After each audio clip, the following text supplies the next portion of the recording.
Assalamualaikum warahmatullahi wabarakatuh. Perkenalkan, nama saya Raya Fatimah Zahra. Di sini saya sedang membuat tugas belajar di luar kelas hari kedua. 1. Apa pengertian individual system? Individual system yaitu proses belajar yang berpusat pada anak sebagai subjek belajar. 2. Mengapa pendekatan yang dilakukan harus individual system? Karena setiap anak memiliki keunikan dalam gaya belajar dan kecepatan belajar masing-masing. 3. Apa tujuan yang ingin dicapai dengan melakukan pendekatan secara individual system? Agar setiap anak menerima perhatian dan dukungan yang sesuai karakteristik mereka, sehingga anak dapat mencapai perkembangan yang optimal. 4. Di Bimba, murid dan guru memiliki peran masing-masing. Sebutkan apa peran guru dan murid. Murid berperan sebagai subjek belajar. Artinya, anak berperan aktif di dalam kegiatan bermain sambil belajar.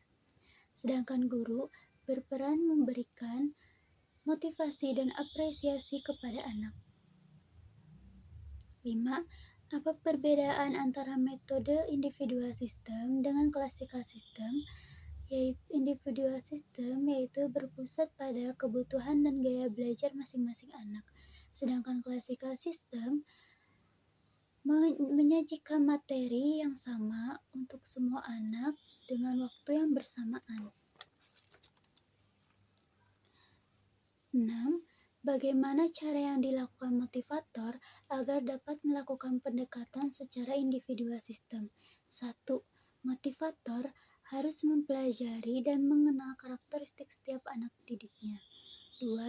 Motivator harus mengetahui kesukaan setiap anak didiknya. 3. Motivator harus satu langkah ada di depan anak didiknya agar dapat antisipasi. 4. Jangan minta dimengerti anak, tapi kitalah yang harus mengerti anak. 5.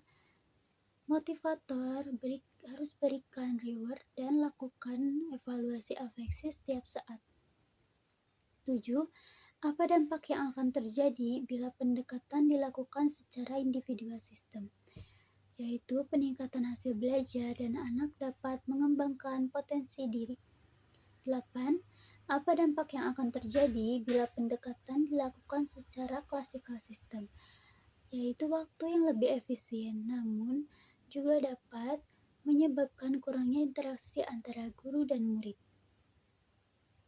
Selanjutnya, jawablah pertanyaan mengenai metode variation skill.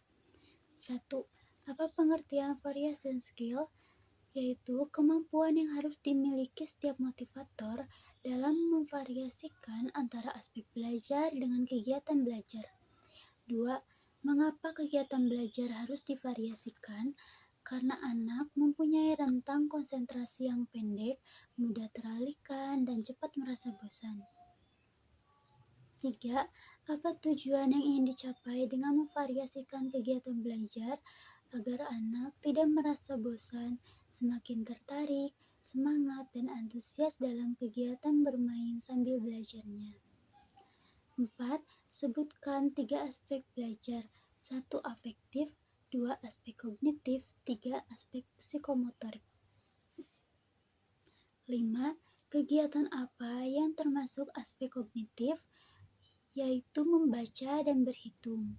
6. Kegiatan apa yang termasuk aspek afektif?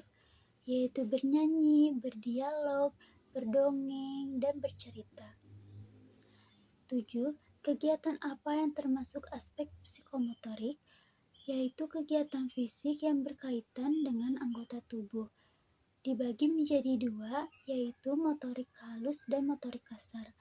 Motorik kasar seperti menangkap, melempar, dan menari.